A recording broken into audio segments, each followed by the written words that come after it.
Yeah, we got a very special guest today. Could you do me a favor and introduce yourself? Yeah. So on the streets, I was known as Flaco from VU, Varios Unidos in East County, San Diego, El Cajon. But now I'm really known as Under the Tree Barbecue, Rick from under the Tree. Yes, sir. Yes, sir. And appreciate you taking the time to chop it up with us. I'd like to get started from the beginning. So, if you wouldn't mind, how was your life like growing up? So, sometimes I think about it now, like I have mixed feelings about it. Hmm. On one hand, it was good. But then on the other hand, it just, man, there were some tough things to kind of deal with as a kid. Yeah. My parents divorced when I was like 3 or 4. I come from like kind of a big family. I got on my dad's side, I just have one older brother, so it was just me and him growing up. But we ended up actually, my dad got custody of us, so we kind of grew up with my dad, Hmm. and just kind of just having that experience at that age. I kind of start having like, just kind of being bitter or Yeah. just not understanding everything. Yeah. So I kind of, between me and my brother, my older brother was definitely a kind of get along to, just whatever. And I was more hard-headed, I just very strong will in what I was going to do. Yeah. So those like, 3 or 4 years with my dad were good. My dad was a hard worker, went to work every day. And my dad ended up remarrying a lady, and whatever it was between me and her, man, it was like, I didn't like her and I don't think she liked me very much. So, there was a lot of emotional abuse, like towards me, especially because I just wasn't going with the program. Yeah. I felt like she kind of was like replacing my mom, and Damn. I didn't find out till later. Like, on my birthday and stuff, my mom would send presents and cards and stuff, but she would throw them away. And so, Damn. like, birthday, she would say, "I see your mom doesn't love you. She doesn't care about you. That's messed up. That's something that I hear a lot of stories about stuff like that. Normally it's with the dad, unfortunately, but this is crazy that it's turned around this way, where one parent or the significant other of that parent will try to weaponize like the child. You know what I mean? That's Yeah, fucked up, man. That's really yeah, messed up. yeah. That part was rough. I think that relationship there, is kind of what really started everything for me, going like, crazy. Yeah. Yeah, man, that was just, I took the brunt of it, from her, and as I got older, I kind of realized that there was a lot of mental health issues on her end. Hmm. Um, I can see it now, like, man, that's definitely what it was. Yeah. But at the time you're a child and you're still developing. So that didn't really help with your development. You know what I mean? It's like you're trying to understand love, you're trying to understand relationships, and you're involved in this what's supposed to be like a parental kind of relationship. It's kind of a manipulative relationship. Yeah, Damn, that's fucked up, man. So yeah. Oh, go ahead. no, go ahead. I'm sorry. No, yeah, there was just a lot of stuff that, that kind of caused me to just really rebel and not feel welcome, I guess, or just, there was a disconnect there. Damn.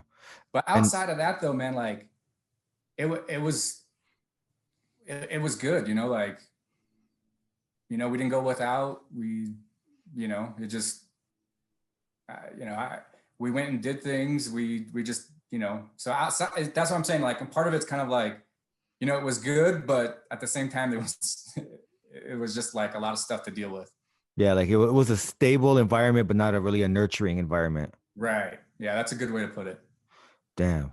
So how long did it take for you to start hitting the streets and get involved with like gang activity and crime? Sure. Yeah. My older brother's 4 years older than me, and he was kind of already. I had an older cousin that was already kind of into banging, and my Yeah. brother hung out with him. Um, And so my older brother was already kind of involved in that kind of, hanging out with homies and at school and stuff like that. And for me, I was like started getting into graffiti in 6th or 7th grade. So I already had some issues, fifth grade. I think I brought a knife to school. Damn. It was like, it was already kind of heading that direction. But 6th or 7th grade, man, I was just starting to get into graffiti. And I kind of found that as my outlet, so that was 6th, 7th grade. Just start painting. And I just always tell my brother, like, nah, I'm not into banging. I just want to paint. I want to tag on stuff. Yeah. So like where that really kind of led, that's kind of where it really led to me. So I was like 14 or 15 when 13, 14, somewhere in their 6th grade. Damn. So you start, tagging, doing your thing, and then eventually move on to gang banging. How long did it take after like you started hanging around with like the gangsters for you to start getting arrested? I got jumped in, let's see, May, like April, May, and I was already heading to YA by November. Damn, that's crazy how quick that shit happens when you're young. Yeah, it's like, and it doesn't seem that fast. From May to November, probably seemed like an eternity for you because you're learning the ropes. You're doing, you know what I mean? You're doing new things, and it's a new adventure. And part of my problem is my personality is that when I get into something, I'm all in. Like there's no holding back. Like if I'm gonna do it, I'm 110% in. Yeah. And what were the circumstances that led to you going to this authority? So I got busted for assault with firearm.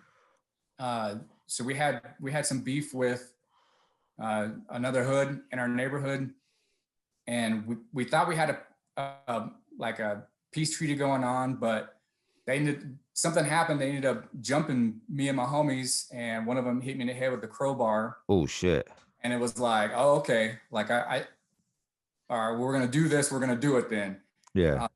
And I ended up getting, one of my homies gave me I ended up getting a 357 Magnum. So here I'm, little 110 pounds, freaking carrying this big old revolver in my waistband, riding around on bikes. So what happened was we ended up having a party, and where this party was kind of on a cul-de-sac, and I ended up shooting at one of them earlier that day.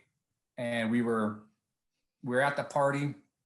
I was kicking it outside. We had a couple other homies out there, and I noticed one of their trucks kind of coming through, cutting through the alley and then into that cul-de-sac. Yeah. And it slowed down, and I just basically pull out the revolver and dumped 5 rounds into the truck. Damn. You ran up on them, jumped on the bike. How did you catch up to them? What's that? So did you run up on them? Like you ran over there, you jumped on the bike. How did you catch up to them? No, they were like passing us. Oh, they were coming to you. Okay. Yeah. So we were just there was like 4 or 5 of us just hanging out there. And as they start passing, I just kind of stepped out, I don't know, like 10 feet. So I was probably like maybe 30, 25 feet from them. And I just dumped off. Yeah. And then I took off running. So we all split for like an hour, 2 hours, but then we came back to the party. I'm like, I don't know, I don't know what I was thinking, but I came back to the party. And so we were all hanging out like behind the apartment complex. I gave my boy the strap because I was like, I gotta go in and I gotta take a piss. So I went inside of the apartment, and then when I came out the back door through the alley, there was a cop right there with his light. Damn. Running. Everybody had already split, and I didn't realize it. So he grabbed me. They got me. I gave him a fake name. And at that time, I was staying at my homeboy's house, and so they took me back to that house, and they kind of had a feeling I was giving them a fake name, and they figured out that that wasn't my name. So then they took me back. They took me back to the station, and they're like, so you were here. Tell us about, what happened. You're caught right at a crime scene. Yeah. Like, I don't know anything. And so then they did a gunpowder residue on my hand, Yeah. and then it came back positive. Damn.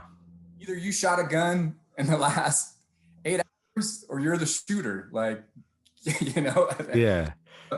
They took me to that was at the police station. They took me to juvenile hall.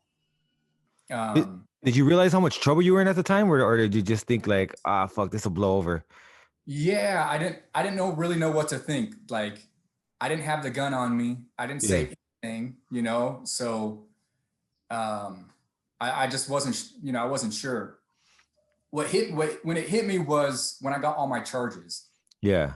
So when I met with the public defender, there was 10 felony counts and 2 misdemeanors.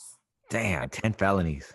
Yeah. So it was like, dude, they was like everything, man. So it was 2 counts of assault, discharging a firearm in a neighborhood, minor, a minor in possession of firearm, illegally possessing a fire. And it was like everything that you could possibly think of.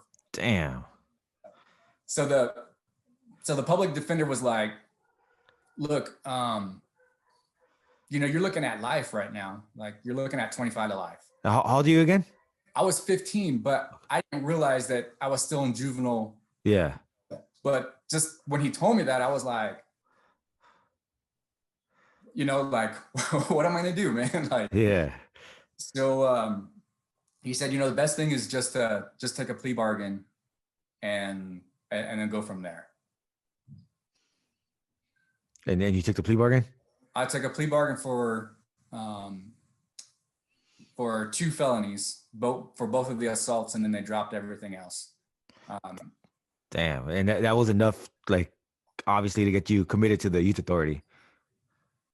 Yeah, well, they kind of gave me the option to go to camp, and looking at it now, I was like, I'm an idiot, because the guy's like, I can't remember exactly why, but he's like, well, you can go to camp. We could probably get you to go to camp, or you can go to youth authority.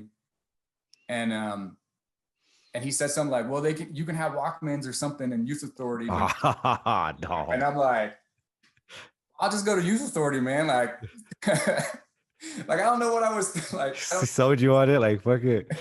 Damn, that's fucked. And that was your public defender? Yeah. Damn, he's fucking up.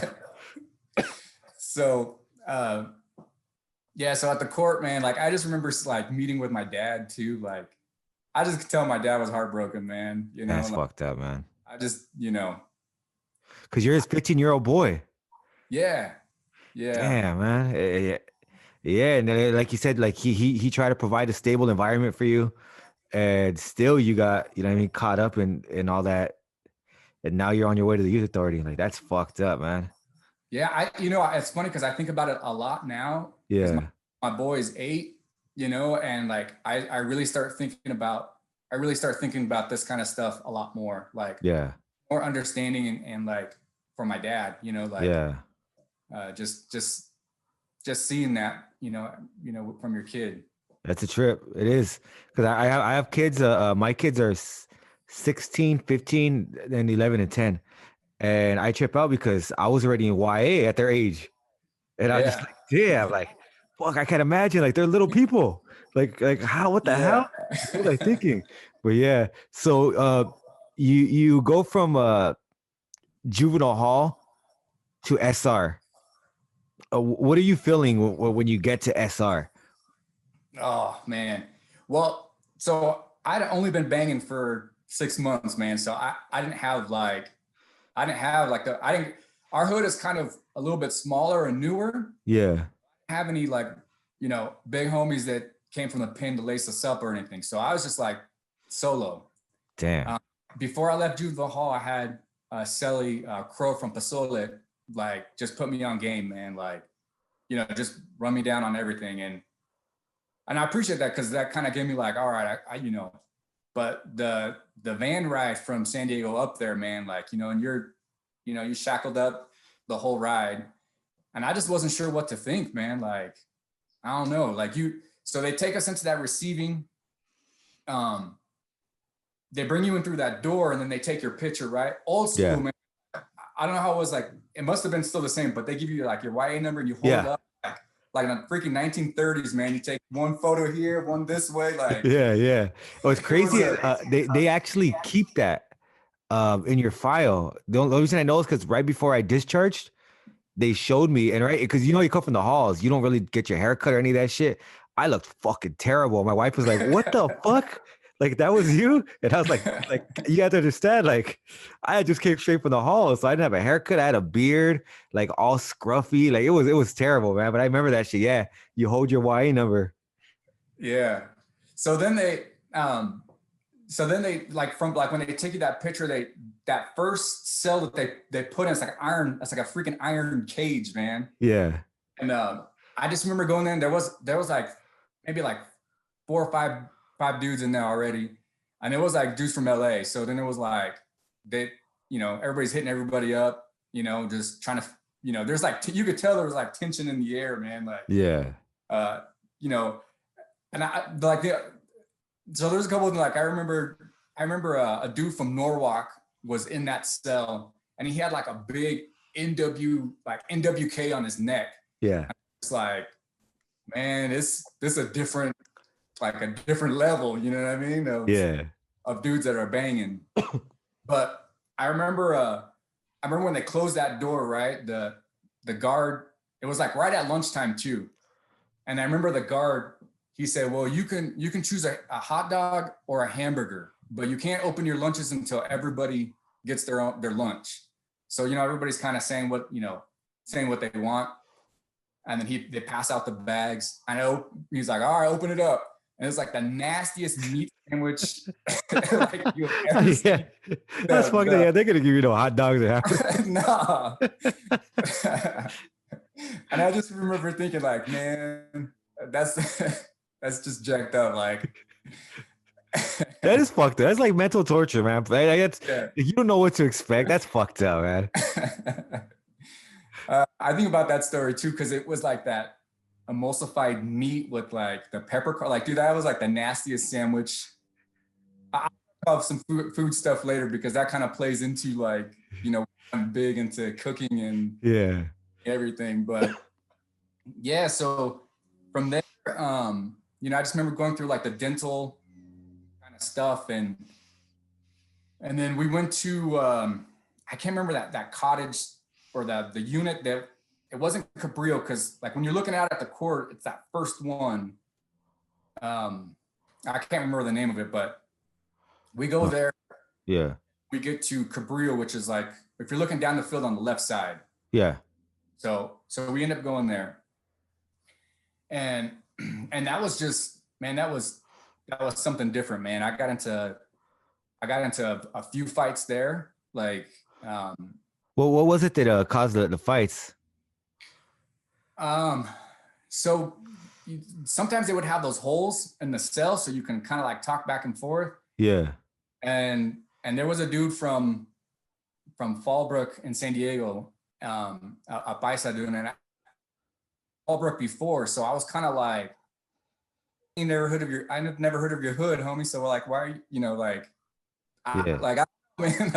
and he felt disrespected. So we swapped like in between chow and like showering,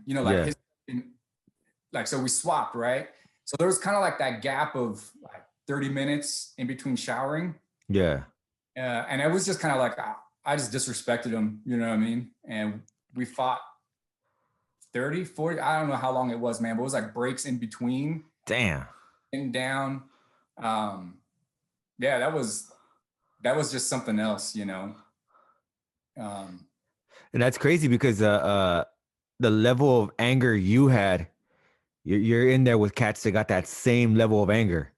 You know what I mean? So it's like nobody's trying to give an inch. Everybody's trying to take everything. Yeah. And then after that, I got into it with my cellie too. So they passed out the food, and then he didn't he was on the bottom bunk and I was on the top. And I didn't get my cookies. And he was like, I was like, hey, where my cookies at? And he's like, you ain't got no cookies. And I'm like, oh, no, we ain't doing this, homie. So we ended up getting down. He gave me a black eye. And then, when the COs, when they see a black eye, they know something's up. And they're like, what happened? I'm like, nothing. Like, I'm not telling you anything. Like, I'm not saying anything. So then they moved me to the next, to the other wing, because they figured I was, having some, fighting my cellie. And then that, and that was, then I got into another one too, when I was waiting. It was after a couple months, I was waiting for, to go to the board. Yeah. So the day that I had to go see the board, they bring me in and you sit on the same side that receiving is coming in. Mm-hmm. So I sat down waiting to go see the board.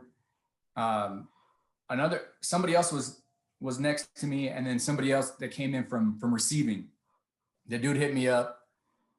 And then he hit up the dude next to him, which turned out to be one of my enemies. Oh shit. And I just rushed him right there. Like, damn, right before you get to board? Oh, dude, it was like, yeah, I was. And then he, the COs grabbed me, and then he gave me he got me like 2 good hits on the end. Yeah. So the next day I ended up going to the board. My eyes are like blacked out like a raccoon. And the lady, she was just like, I can't believe this. Like, you're waiting to come see us and you get into a fight. You know what's crazy with the one of the craziest things I think about board, right? Especially when you're that new, is the fact that we didn't have representation. So they ask us questions and they could completely throw us off because we don't know how to answer them. It's like, what are you doing? Why are you fighting? You're like, I don't know. Yeah. Because I don't want to look like a punk, man. Yeah. Like, how do you answer that? Yeah. So yeah. So fucking how long did they end up giving you? So they gave me 10 years, like from they maxed me out from San Diego, from the juvenile court. So they said, we're gonna give you 10. She told me that they were gonna give me a year and a half, so 16, but then she's like, nah, we're just gonna give you two years. That's fucked up. So she tacked on the extra 6 months because of that fight. Yeah. So you get 2 years at board and your max is to what, you're 25? 25, yep. Damn. All right. So where do you end up going? Nellis, baby. And Nellis had the reputation back then, right? Like oh yeah. Yep. Yeah. Yeah. Yeah. There was already a lot of rumors of, stuff going on, and I already kind of felt like, man, it's already cracking here at SR. So yeah, I don't know how different it's going to be, there, Yeah. And how was it when you got to Nellis? So the first night on Truman, so Truman was like all open dorm, right? Yeah. They're all singles too. Yeah. The first night I was there, man, I saw a guy like crawling under all the beds. Yeah, night crawling, man. And I'm just thinking, man, like, what the hell is going on? Like, I'm just not sure what to think, man. And I'm seeing him like belly crawl. And then he lays down and he's got a sock with soap in it. And he just sits up and just starts soap packing some dude. Ah, shit. And I'm just like, man, this is like, like, this is how it's going to be. Yeah. And in the night, what's crazy is in the night, they wait for security to come. So ain't nobody breaking that shit up. You know what I mean? Yeah. It's like you got to wait for the vans to come and fucking after they pull that pin. So what are you thinking? You see somebody getting packed out your first night. Like, are you like, oh shit? I was just nervous, man. Like, I just was like, I'm just gonna, do what I gotta do and just try to rush anybody that I need to. I think in Truman, there were some people that kind of put us up on like the whole Fime Raza, Leva, throwing F-bombs, just like that whole thing. Like, Yeah. Just kind of like the whole mental rules of like what's going on, Yeah. What college did you end up going to? So they sent me to Cleveland, and then I ended up on the drug college. So I think it was Madison or Kennedy? uh so we were like right next to Taft. Sorry, Okay, Kennedy. Kennedy, yeah. Yeah. So we go, we're there, they do KP and stuff, and nice dudes get rushed, like in the chow hall, which I always thought was kind of dumb. Like, man, why do you put new people out there? Like, Yeah. yeah. So I just saw, I didn't really, I had a few enemies, but not many. Yeah. Everybody else seemed like they had tons of enemies. Like, so I go into Cleveland, and I end up having to get down with, so my old celly, I ended up having to get down with one of his homies, like whatever, like a run back or whatever. Yeah. So I ended up having to throw down with him by the pull-up bar. And it was just something else, man. Like, I'll never forget, dude from MS-13 that was on that yard, and 18th Street was deep, man. Like, Oh yeah. Yeah, I heard in Cleveland they were deep at that time too. man, there was like 8 or 9 of them. Like, I don't know how bad, but they were deep. Yeah.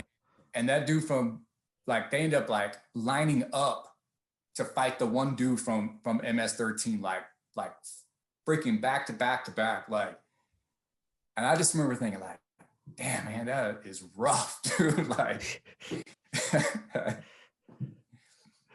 Damn. yeah, Cleveland was like, so I'll tell you, man, like that first 2 days that I was there, man, like, they put us in in the rooms, right? Mm-hmm. And so like it was either that first or second day. So 2 dudes that were Crips, big dudes, man, like grown ass men. Like, I don't know. I just remember them being big, man. They just tried to come in my cell, man. And one of them like tried to he grabbed me from the, like, bear hugged me, dude. And the other dude tried to grab my legs. And I'm like, oh no. Yeah. This ain't going down. So I'm just like fighting like hella hard. Like, dude, like you ain't gonna get me, man. Like, Yeah. like whatever, you're gonna try to take my cheeks, man. It ain't happening. Like, it just is not. Like, so I just was like fighting as hard as I could. And they bounced, and I was just kind of in the cell, like, damn, what do I do? Like what the fuck? Yeah, like I've been locked up over a year at this point, and I never had never had like, and I was pissed, and I was like trying to figure out like, all right, so we got female raza. Do I go tell them so we can ride them? Do I not say anything? Like, I just didn't know what to do, like, so I'm like, well, I'm not going to say anything to nobody, like, but I'm going to rush one of these dudes the first I get. Like, I'm just going to rush him. Like, so I think it was the next day I was coming around the control, and one of those dudes was taking a piss in the bathroom, and I just did a flying tee off on him, like, while he was trying to take a piss, like, just this is my only shot to try to like get the best of him. Yeah. So I just teed off on him, and then he kind of backed up and was like, no, let's go in the blind spot. So we kind of went around to the day room, and we just kind of threw down, and I just felt like, okay, now they know that, like, at least you're just, you know, They like, can't fuck with you. yeah, you're not going, I'm not going out like that. Yeah. So then I was there for Cleveland. I don't really remember much other than thinking the food was crap. So like, it was just hard to kind of like, I think back now and I'm trying to remember like all the details and stuff, but I just remember like thinking, man, I hope my rest of my stay is not like this, you know? But you know what's a trip is that for most people, right? And this is what I always tripped out on, because for most people, if you handle your business like you did, right, you get down. A lot of the times, like that'll clear up any issues. You know what I mean? And I don't always tripped out on the cats that just didn't do it like right away. Like it's like shit. They shit kind of escalated because if you Yeah. don't do something, then that shit gets progressively worse. And it's like, damn, like you could stop the fucking flame before it even starts. I mean, go getting out of control. No, yeah, no, that's true because I seen it, you know, like you see it. Like I just, there was dudes that didn't do anything about it right away. And it just gets worse. Yeah, shit's fucking nuts. So you end up going to Kennedy after. How Kennedy. was it in Kennedy? Kennedy was same thing, man. Ready to get with it. You know, you got crack babies in there. You got, kids that just, whether their parents are on drugs, they're on drugs. So I think there was kind of like that element too of like, Yeah, I didn't you even know, think about that. Yeah, because at that time, yeah, there were crack babies. yeah, Like, damn, that's crazy. yeah, that was, and I kind of, in SR, they kind of do that pre-screening of like where you're gonna go, Yeah, and I thought if I could say that I was on, that I was high or on drugs, that would like uh, excuse me of any responsibility of what I did. You know what I yeah, mean? That's kind of like, because I didn't really have any problem with drugs per se, but I think I said that to kind of like throw up an excuse to say like, oh no, well I was high, that's why I did those things. But yeah. so I, kind of working through the drug program, I just kind of always felt like I think I have more anger issues than freaking Yeah, low key. drug problems. Yeah, Yeah, Cleveland or Kennedy was pretty crazy too. Um, I got into it with, I didn't really have that many. I had like one dude that, we had some beef on the street, but like after a while, like it just, it doesn't become, whatever. We just want to do our own thing. yeah, Um, for a while, like I was still fighting. I think there's kind of like, I think disrespect is one of those things that just like you can disrespect somebody and not really intend it, but you still gotta, you're gonna pay yeah. the consequence of that. Especially in Nellis. In Nellis, it was crazy because I remember a lot of the issues that I saw could have been like resolved with a simple conversation where it's like, oh, my bad, dog. I didn't mean it like that. Oh, okay, okay. You know what I mean? It's cool then. But instead, it's like, Right. what the fuck did you say? Yeah, like you said, and nobody's backing down. Like Yeah, nobody is, nobody's saying like, hey, man, I didn't mean that, because then you look like, yeah. Nobody wants to be you're peaceful not with there. it. Yeah, Yeah, yeah. So I think, Kennedy for that first 8 months, was rough, man. Like I got to a point where, um, I ended up trying to kill myself, man. Like oh shit. in the school, in one of the restrooms in the school, man. I just was like in a dark spot. Yeah, And I don't know, I don't know what, like, I don't know why. Like, I know that I was kind of like just feeling down. Like I just kind of like my whole situation just kind of, doing that, just like, I don't know, man. Like I just got to that point of like, man, I'm just done. Like I'm just done. damn. Let me ask, were you feeding Marasa at that point still, Yeah. or so you're feeding Marasa and everything is like going as well as it could, and Yeah. you just it was just yeah, that's crazy, man. So just like that mental health kind of thing just kicked in. Yeah. What, And what did you do? How did you attempt it? so I cut some sheets, and then in one of the classrooms, man, I just went in the bathroom. I found a spot where where I could tie the rope, and I just off the toilet, man. And then I got to the point where my body must have been convulsing because my legs were hitting the door. Yeah. They must have broke the door open, before before I expired. How old were you? Um, I must have turned just 17. Damn, 17, you're fucking a Yeah, kid. 17 yeah, years old and you were ready to end it all. yeah. And I already had I've kind of thought about that as a youngster, like 10, well, no, like 11, 12, Yeah. just at home with my stepmom, because I thought about it a lot when I was a kid at that age, and I just couldn't figure out like how to do it. So it was kind of there, but nothing, like it was only kind of like a fantasy thing, I think, at that age. Yeah. But I just kind of got to that point where I was just like done. Damn, man. And then what's worse is so they luckily they cut you down and now they're gonna send you to Taft Suicide Watch, which is fucking Yeah. terrible. Like, because Yeah. I've been on Taft Suicide Watch once for some bullshit, and that's like the worst fucking place ever. I would say this, man. Taft at that time, that I was there for like 3 months. On Suicide Watch? Yeah. God damn. That was probably the darkest.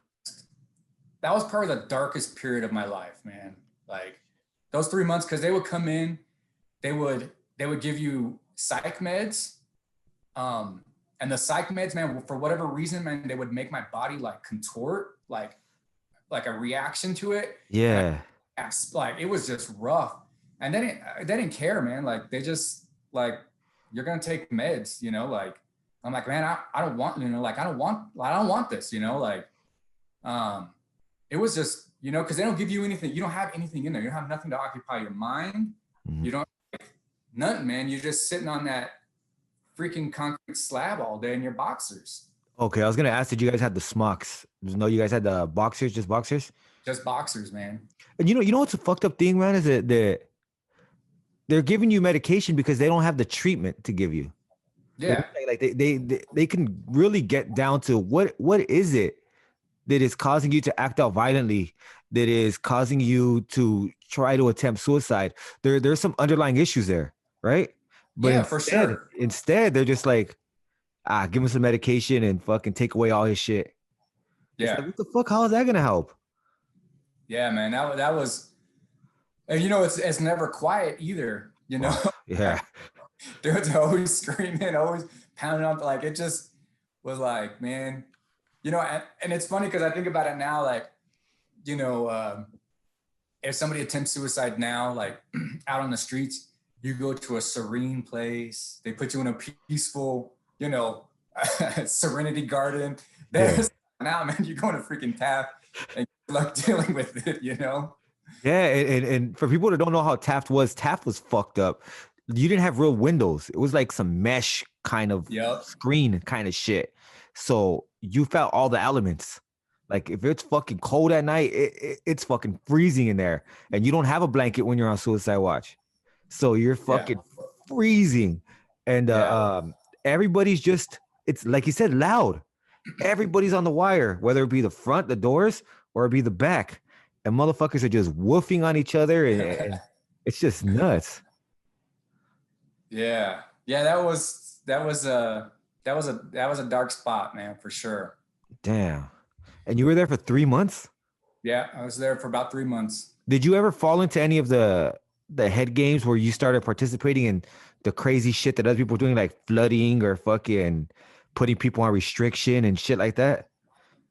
As female raza? Yeah, or like just like in Taft in general, did you no, you didn't? Yeah, okay. Nah, I was gonna say because sometimes you see motherfuckers go crazy. Yeah, no, I just I've always felt alone anyways. Like Yeah. childhood and stuff. Like, so I kind of was already used to it, man. I was already used to being solo, feeling like I kind of ran by myself anyways. Yeah. So, I mean, it was dark, but being by myself, I have no problem with that. Even now, like I could be by myself for a week in the mountains and I'll do fun. But this, Enjoy your own company. yeah. Yeah, that's dope. So how once you were done with your time in Taft, did they send you back to Kennedy? Back to Kennedy. How was it when you got back? Was everybody tripping on you? Yeah. So I just remember when they put me in the front, like the front cot right there. Yeah. And I remember the dude from I think from Primera Flats or something, because he was kind of part of that. There was like that group of that car that kind of ran everything. Yeah. And I just remember him telling me, "Oh well, hey homie, you're not female raza anymore because you gotta kill yourself." And that's fucked up, man. And I'm like all right. So at some point, I think they were like, "Well, you can work your way back. You can work your way back, put in some work." And then I was just kind of like, all right, well, like whatever. So I gave it it was a couple months. I didn't really do much from what I remember. Like I just kind of was like, just kind of going to school. And then I ended up working my way into a room. Yeah. And I started to somebody got me hooked up with a graphics teacher at school. Yeah. He heard what happened and he felt bad for me, Mr. Wellenstein. And so he asked if I could be, he made it happen so that I could be in his class. Yeah. And for the longest time, man, I was trying to find him and just found out that he passed away last year. Oh man. Tell him, because it was his class, man, that really saved me, man. Like, he would have like all kinds of CDs, all rock and roll, 80s, classic rock. He's like, you can't, no rap, no nothing, like it's got to be from that. So I just appreciate that because I already had like, being a graffiti artist and kind of doing that stuff in his class, just being around graphics and printing and doing those things, that just kind of like really put my mind to like, all right, man, this is cool, man. This is where I want to be. Yeah. I have a great appreciation too for classic rock and roll because of that, dude. Like, that's dope. Oh yeah. So let me ask, when you weren't feeding Marasa at that time, how was it getting along in the cottage? Because I know there's certain luxuries that weren't afforded to you. How did you deal with that? So you can't really throw anything, right? Or you're gonna get rejected every time you throw something. After that though, like, to be honest, I just kind of started minding my own business. I worked myself into a room and I was in the room the whole time. Like, so I didn't really have to worry too much about, being in the lockers and my stuff getting grabbed. Yeah. Just because I wasn't feeding the raza, man, I still rush you. Like, yeah.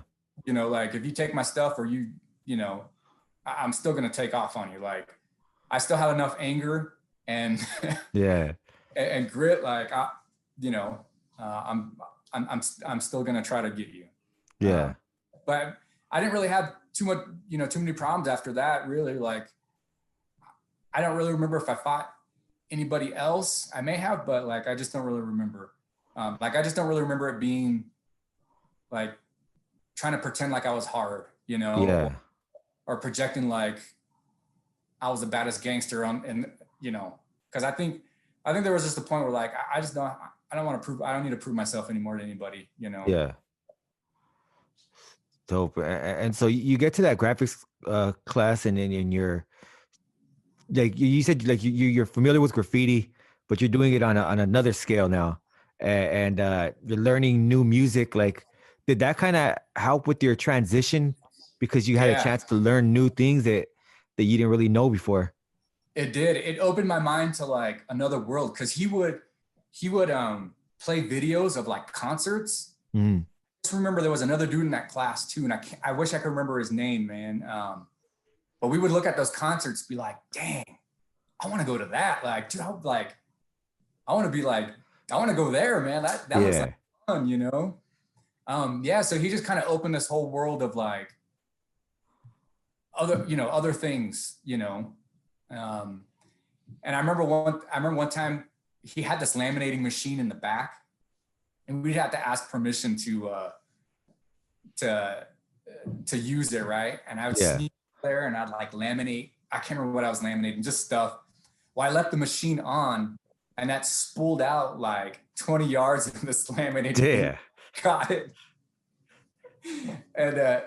And he found out, and I told him, I was like, that was me. And he had that hard, like, it's like a hard roll, that like a paper roll. Yeah. I remember like he was sitting at his desk and I was standing there and he freaking whacked me in the leg with it. Like, well, dude, like, and I didn't say anything, you know, to anybody about it, but like, I just remember that, like, you know, he was pissed, man, but he was always a nice guy, man. Like I couldn't ask for, you know, just a dude that was cool, man, that wanted you to succeed. Cause there was a point where like, for both periods I was in there, man. I was like in there both periods all day, like all week. Damn. So I didn't even really go to the regular classes, man. I was just in his class for like to the end. That's tight. That's tight. You know, it's crazy because a lot of the times for children, especially angry children, all they need is somebody to invest time in them. You know what I mean? If you're willing to invest time, show them something, and do it in a way that's respectful, they're going to, you know, a lot of times they'll open up to you and they'll see different things in life that they didn't even know existed. But that's crazy because a lot of times these kids don't get that chance because they're so guarded. You know what I mean? Yeah. They're like, oh, should I trust this guy? Or who's this fucking guy? And it's like there's trust issues there that they have to be broke. They have to, you know, be conquered first. It's crazy, man, because a lot of times that's all you need is just somebody to just take notice of you. Yeah. So did you end up paroling from Nellis or? Yep. So I went to so after that was like in 98. So midsummer 98. You go to I can't remember what the cottage is where you parole from. Oh, Tyler.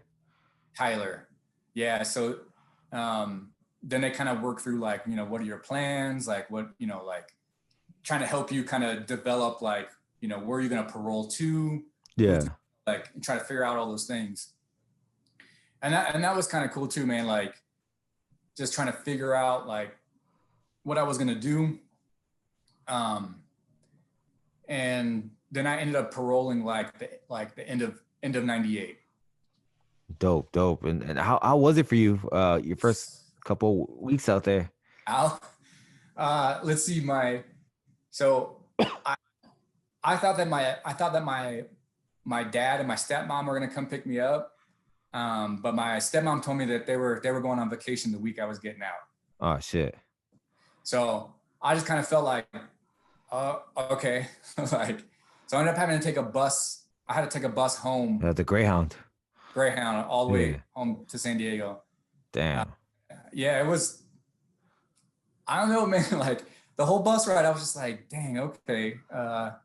Like I get the point. Like you don't want me around. You don't want to be around me. You know, like. No. How old were you at that point? I was 18. Well, I was 18. Yeah, getting close to 19. And so when I got home, there was like nothing, man. Like they weren't there. I didn't have a car. I didn't have I didn't have anything, man. Like I didn't know what to do. Like, so the only thing that I could do was I knew I had my homie Dreamer lived like maybe 15, 20 minutes from me. Mm-hmm. So I'm like, well, maybe I'll just go see what's up with him, you know? So I ended up catching a bus to his house, and it was like immediate, like love, man. Like, oh, homie, you're out. Like, like it just was like, welcoming. And I Yeah. think kind of is what sucked me back into with the homies again. Like I felt like I didn't really have a support system when I got out, and I just kind of fell back into kicking it with homies and putting a little bit of work, and that kind of time.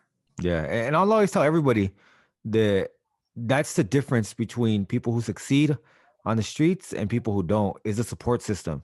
I truly believe that because I came home, my parents, they were bangers and they used drugs and shit. But when I came home to a stable environment. They had cleaned up, which made my transition a lot easier. Had I come home to them being the other way, I don't think I would have made it. Yeah, Yeah, yeah, and I think at that point you were very vulnerable. You know what I mean? You needed somebody like that teacher there. You mean to yeah, to kind of say it's gonna be cool. You got this. You know what I mean? Like you're 18 years old, you're an adult, but you're really still a child because you haven't really had a chance to mature. So you're yeah, you're back on the streets and you go back to that same toxic environment that you left. yeah. Because I felt like, well, at least they're happy to see me. Yeah, And again, like it comes with like, oh, homie, you put in work, you did time, you do all these things, let's hook you up. yeah, Um, and then that went on like 6 or 7 months, just kind of hanging out with them, trying to find work. I had a homie Spooky that would like, we go downtown trying to find, he was working at a, like a telemarketer place, yeah, like that's the only place that you can freaking, like at that time, like they'd give me a chance, and I would try to talk with people. And um but then I ended up getting into a fight with one of my little bit older homies at that time. And it just kind of soured me, man. Like I just was hurt by that. Like just like here I am, man. Like I put in some work and did some time, and you're gonna disrespect me and treat me you know, yeah, like I felt like I didn't get any respect from them. yeah, I just kind of bounced at that point. Like I had some cousins that were into street racing, and yeah, um, and I was just like, well, what, like I'm just gonna kind of get into this. Everybody seemed to be cool. I go with them to the street races, and like nobody cared. Like it was just kind of like everybody was cool, man. yeah. Actually, running into somebody from YA that I did some time with in YA at the street races. Oh, that's sure. Yeah, so he saw me and we started talking. But yeah, so then I kind of got into that. At that time, I started getting back into graffiti. Like, well, I'm like, man, graffiti has always been a passion, So I just started kind of just doing graffiti, and I started getting into doing wheat paste posters. Yeah. Um, and that's where government greed kind of came out of, which is kind of what I was putting up posters with. Yeah. That's a trip. And how long did you do that? That was a good 3 years doing that. Oh shit. I So you didn't violate or anything? You're I pro. I did, yeah. I violated once that first. So I got out in September. I violated that December. Oh shit. Spray painting on a wall, and the cops didn't see me do it, but I took off running.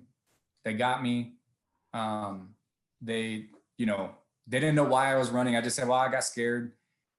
They put me back to county. I was there for a couple of weeks, and then I got out. And then I ended up violating twice, and I went back to SR towards the end. So I was kind of like, for me, like I started doing those. So I had background in printing because of that course. So Yeah.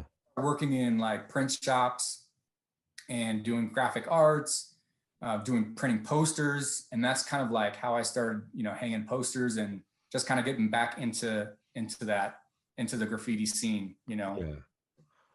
That's dope.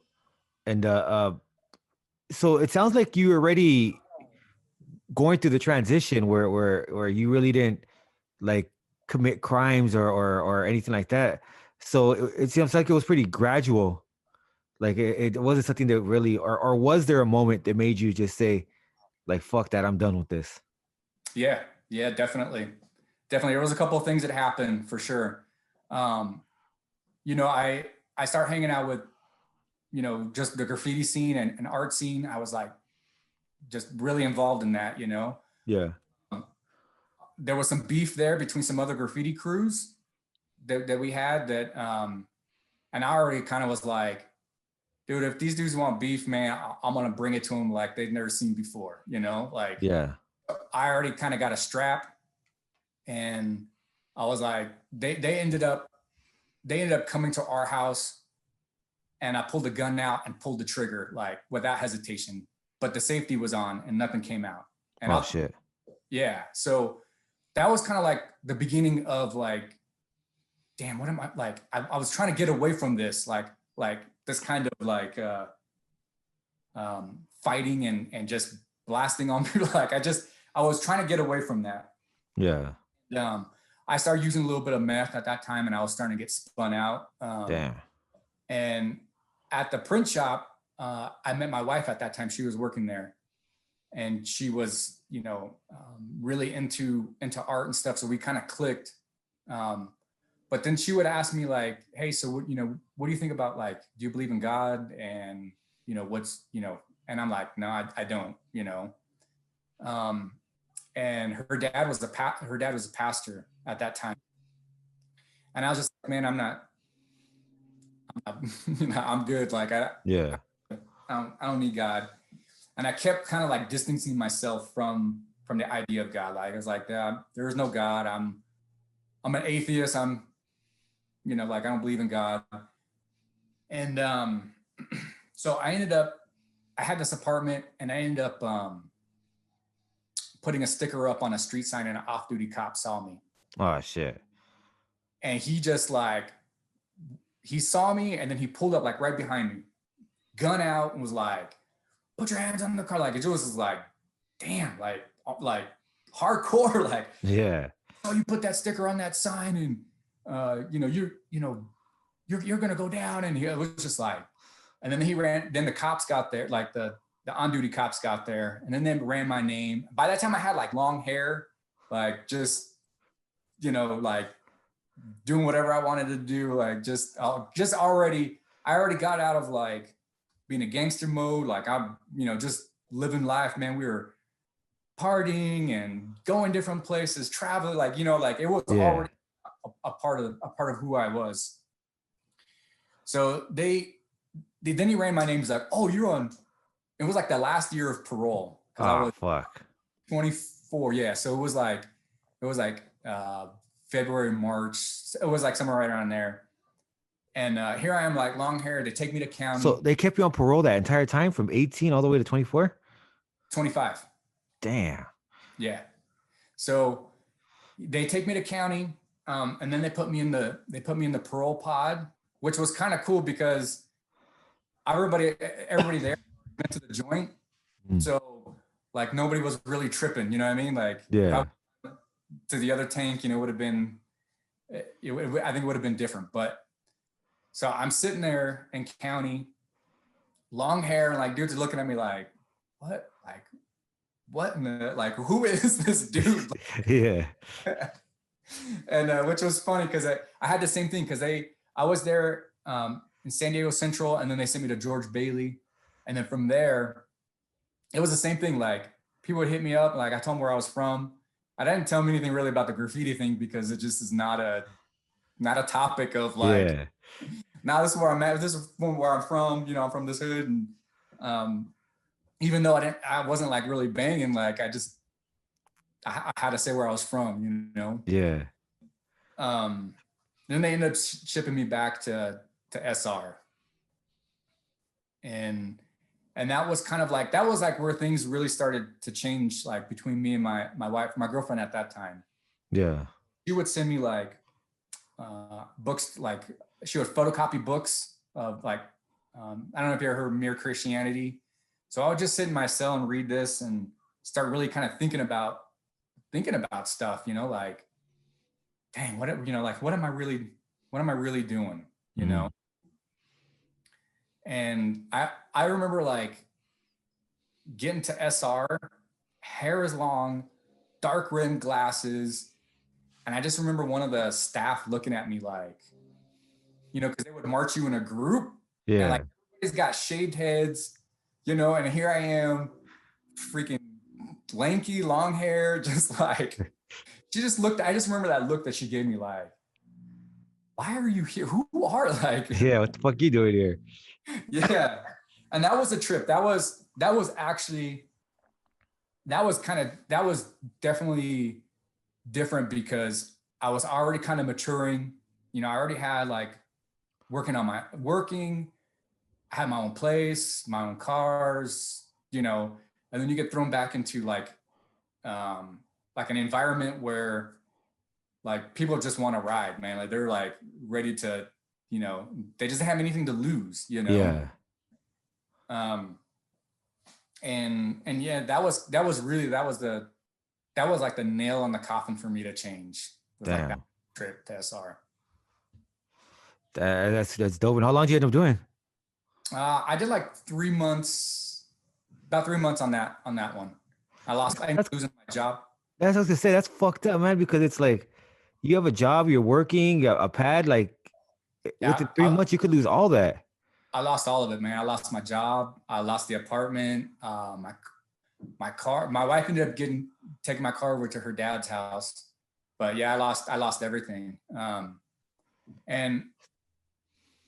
And I like the real transformation for me was like I was laying on my rack, and the dude next to me was yelling to the dude across from me, and I just remember him like saying, "Oh, I'm gonna have dubs on my truck, and I'm gonna be balling out of control," and just like nonstop, man. Like, and I Yeah. just like thinking, dude, you don't have nothing, man. Like, you ain't got nothing. Like, you gotta get a job to start working towards those things. Like Yeah. that, Yeah. That shit don't just come to you. yeah. Like, I just remember thinking, I'm gonna listen to this the rest of my life if something doesn't change. Like, this is gonna be it. Like, this is just how it's gonna be. And I just remember praying, and like at that point, like I became a Christian. Like, I just gave up. I just all the stuff that I was reading started making sense to me. Mhm. Um, like just about having a new life, a fresh start. How for me, I know a lot of people don't believe this, but for me, it's like that there's value. Like for me, God gives you value despite all the things that you've done, right? Like, so you can mess up in everything, but God still values you for who you are. And that really made sense. That really made sense to me. And my wife, or my girlfriend at that time, came and picked me up, and I just knew like this is it, man. Like I'm never coming back. Like, That's a trip too, because there's a real difference between the first time you paroled to that time. The first time you paroled, you get out to disappointment. You know what I mean? You get out yeah, to loneliness. You get out to confusion. You know what I mean? So it's like, and the second time you parole, or you get out to you have faith now, and you have somebody there. So it's like it's crazy how that changed from the first yeah, time from first time leaving YA to the second time. yeah. And it was interesting too, because you talk about trust. So like that, like that first time going to church, I'm kind of just apprehensive, like I don't know, like I don't know what's gonna happen, like. Yeah. And I remember a dude that he turned out to be like just a really good older dude, just really helpful. Like I just remember him telling me, like, his name was Augie. I remember him telling me, yeah, hey Richard, I don't know you, but I want to be your friend. And I just remember thinking like, dude, like seriously, like Yeah. my first reaction is like, what do you want, man? Like, Yeah. what are you trying to get at here? Like, because that's just kind of how I was conditioned. And those first couple of years, man, in that church was like, something else. Like I just always remember, like, I've had so much growth in those first 2 years there from watching men who had problems but wanted to get better, and was like that point that I really understood what it was to be a man. You know what I mean? What does it mean to be a husband? What does it mean to be a father? And demonstrate that to me, you know? Oh, like yeah. interact with their family, seeing them how they treat their wives, seeing them how they, conduct business, how they speak, how they talk. Like those things, man, just were like, I was like a sponge, man, because I needed it. Mhm. Dope, dope. And let me ask, how did you end up getting into barbecue? Yeah. So we got married that same year that I got out. And I kind of already grew up, just barbecuing was kind of a part of our family a little bit. But I think one of the things that got me into serious barbecuing was I just remember us watching a PBS thing on like True Barbecue. Yeah. I just remember my wife saying like, "Oh, that looks so good," and I'm like, "Babe, I'm gonna impress you. Like, I'm gonna make some ribs for you that, that I want you to be impressed by, by my cooking skills." And I didn't really know how to cook, when we got married and stuff. So it was like that first couple of years, I didn't make that great of stuff, but Yeah. and I had always been passionate about food. Yeah. Actually, when I got out, like, I'm gonna try anything and everything. Like, doesn't matter, man. Like anything you possibly think of, because the food in there was crap. Yeah. That Fuck yeah. butter ball sandwich, that was the worst, Yeah, man. it's just But I terrible. do, but I do like. So there are some things I do enjoy now that I like in there too. So corned beef hash, Yeah. Oh dude. yeah, I forgot about that. Shit was pretty bomb. Yeah, yeah. Yeah, The SOS too. That shit was bomb. SOS. And I would order it like my wife would laugh at me because I would order it at the restaurant the same way they would make it like at Nella's. Yeah. The guy, corned beef hash, hard boiled eggs, don't toast just bring me the bread, like not even toasted. And she was like, "Why do you order it like that?" I'm like, "It just reminds me of that dish." So Yeah. And, yeah. So then, go oh, ahead. go Go ahead. ahead. No, go ahead. I'm sorry. Yeah. Then barbecue just kind of grew from that point, man. She graduated from college, and I was looking for an excuse to smoke a whole pig, and then just ended up doing that. Now that's kind of what lit off, just continuing doing barbecue. Now, for the people in the that are familiar with the barbecue world, I know there's a debate that goes on between like charcoal and gas. Do people really look down on the people who gas grill, or is that just another way of doing it? Yes, we look down on gassers. Yeah, I heard a lot about that. I was like, damn, because so people say it's No, not real barbecue, it and ain't real barbecue. It's not. It's not. I'm a charcoal purist, man. I yeah, do eat charcoal. There's even like dudes that will say briquettes ain't legit. Like you got to go to like natural lump charcoal, oh and shit. it goes even deeper. Like, hey, you should be just using straight wood. So it's, it gets deep.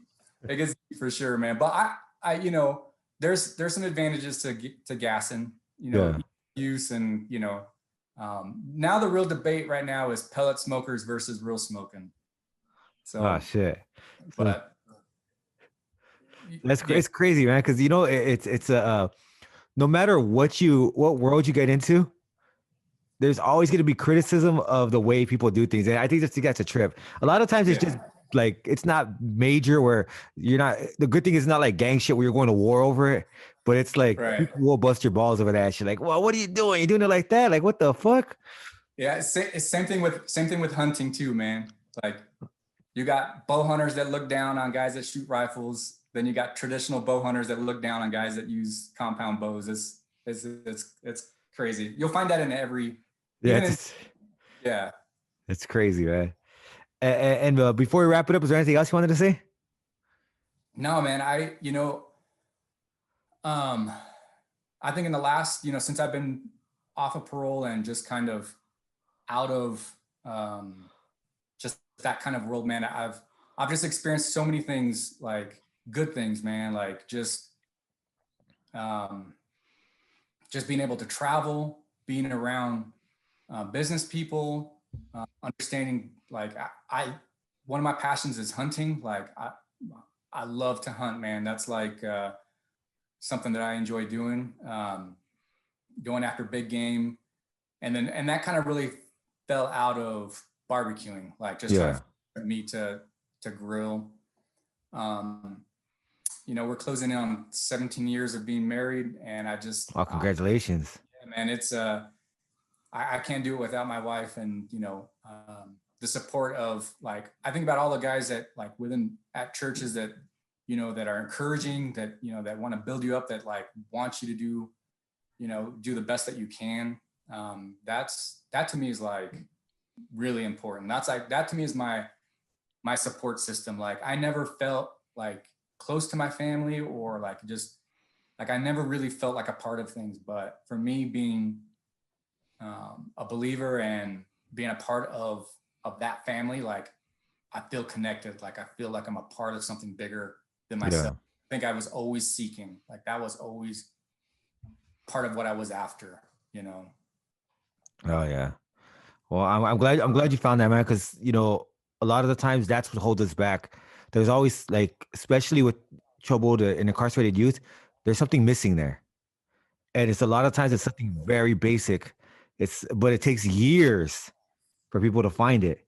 That's the crazy Yeah. part. Is that sometimes it's something that's could be right there, but it's hard to recognize, and it takes years and years of you figuring it out. But when you do figure it out, it's always a great thing because it's like you can move on with your life.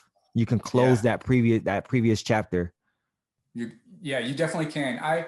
There were a lot of years where I walked away from everybody I knew. I didn't really want to talk about this portion of my life. And I feel like I've been given a second chance, not only second, but like two or three chances. So I didn't say this in the beginning, but what really got me was that when I did that original crime, two bullets passed that dude's head by inches. Damn. Something that I pondered, like, like, why, God, have you given me a second chance? Like, why didn't that end up in a murder? And why, like, not only for me, but for that dude too. Like, Yeah. and I feel bad. Like, I think about it now, like, man, like, I just don't know what to say. Like, I try to make amends for everything that I did. Like, I have to, like, I have to let that part go. And only recently have I been able to, like, really kind of talk about these things. And I think it's kind of become more since having kids, like Yeah. holding my kids, seeing them grow, seeing them, like, I want good things for them, man. Like I want them to grow and be nourished and have a full life. Like that's what I want for them, and yeah, I just feel like I've been given a second chance, man, and I'm gonna do the most. Like Oh yeah. I'm gonna live life to the fullest that I can. And I had that realization too. A couple of years ago, we got invited to, like, somebody was running for the governor, and he was speaking at somebody's house, and we got invited to go to that. And just sitting there, listening to this guy that was running for the governor, I just kind of felt like, dang, 20 years ago, I would never think that I would be sitting here doing this or listening to. Yeah. And I think about that a lot, man. Like I think about that when I'm hunting, when I'm meeting people, when I'm traveling. Like I think about that, like, dang, I'm gonna do the most, because there's some people that didn't make it out. Some people are still struggling, that just can't break away, from that. Yeah. No, I think about that all the time, and I think it's our responsibility to keep moving and keep growing so that they can see that, you know what I mean? They could see that it's possible. And for me, like, things get rough sometimes. Like, that's everybody in Yeah, life. Things get rough, but it's like when things get rough, that's when it counts most. That's when you yeah, have to really say, fuck that. I ain't never going back to that shit. Like, this is my life now, and I'm building on this. And this struggle is only gonna make me stronger. You know what I yeah, mean? And Yeah. I think that's our, like, it might sound crazy, but I think it's our duty to do that, because we have to show people this shit ain't easy, but it's possible. No, dude, it's not easy, man. It's not easy, you know, and I think that's kind of that's kind of something that I think I picked up on just by going to church. Like I have this background of, you know, being in jail, incarcerated, and working those things, but I also have like uh, you know, emotional abuse and all those things in that history. And what I think I've found is like, it doesn't matter who you are, man. Everybody's got problems. Like Yep. it doesn't matter. And it's how you deal with those problems and how you learn to either, if you have an issue with yourself, to recognize that and try to fix it. Mm-hmm. Really, by being around other people that are going to encourage you to do the right thing or want you to grow, you know? Yeah. Um, yeah, I can't, I look at where I'm at now and there's no way that I could do that by myself Yeah. because my best decisions got me in jail. So, I need that support too. Um, yeah, you know, being like I'm kind of go back to hunting because I use that as an illustration of like persevering and working hard, right? So Yeah. it's like a year-long thing to work towards. And when you're going up a mountain and your pack is heavy, you don't want to do it. Like, I just want to go back to the truck and go home and lay down in bed. I go to the grocery store, like, fuck that. Yeah. Like Yeah. there's easier ways to do this, but Yeah. I keep pushing myself. Like, I just got to get to that next ridge. I got to get to that next ridge. And that's just kind of like how I feel in my life too. Like I set my goal of where I want to be and I want to push through that. Like whatever the day-to-day stuff that can distract me from that or, you know, make it rough and difficult. I got my goal in mind and I'm going to persevere to that goal, man. Oh yeah. And with that, we'll end it. I appreciate you taking the time to chop it up with us, man. I really enjoyed hearing your story, and I hope that you do get the opportunity to tell other people your story so they can understand the growth and how possible it is. So Yeah, I appreciate. absolutely. Well, I appreciate you just giving a voice and having this platform that we can share our story. Appreciate that. And with that, we out. Peace. Yeah.